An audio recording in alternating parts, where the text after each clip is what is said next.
Dako bang sala ang pagpasagad? Yes, 11 kadako ang sala kining pagpasagad. Samara kini sa usa ka tawo nga nakita kining maong sakyanan nga dunay defekto sa brake. So kung dunay defekto sa brake, unya nasayod ka nga makadaot ka na og moresulta ka na sa usa ka aksidente. Kung imo ka nang pasagdan og dili nimo ka na irekomendar nga ayuhon ang maong brake, ang resulta niini ma-crash jud ang maong sakyanan. So kung makras ang maong sakyanan, ikaw nga nasayod nga wa nimo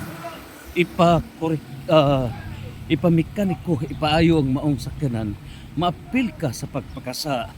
That is sin of omission na naa sa Santiago chapter 4 verse 17.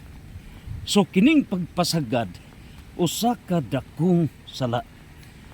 In other words, failure to correct what is wrong. So naa ka na sa 2 Timoteo chapter 3 verse 16 nga dapat korehian unsay sayop. Karon, kinsa ba ang himo niining sala sa pagpasagad? Ari kita sa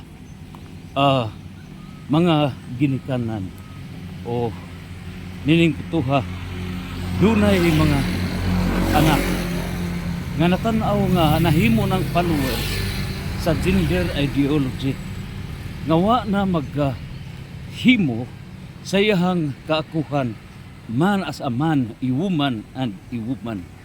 Ang nahitabo gipasagdan kini, wa kini korehi. Unya alabing subo kay gihimo hinuon, suportahan hinuon ang maong nagtubo nga bata, nahimong ulitaw, gisuportahan noon pagpalit niya ng mga butang nga para la sa baji. Kini usa ka dakong salaod. Ang maong magtutudlo, ang maong eskwelahan nga mao say nagpahigayon nining mga kalihukan nga following the gender ideology, paggugpa sa dignidad, paggugpa sa pagkatao, dakong sala. Nanausap kini karon na sa media, kining gihimo ni Vice Ganda, kining gihimo sa mga engkantada o guban pa, dako kining sala. Mao kini ang tulubagon na hitabo sa Sodoma. So kining pagpasagad moresulta kini sa salaod Sodoma o Gomora. Sala sa pagpasagad, sala nga moresulta kini sa dakong silot sa Dios.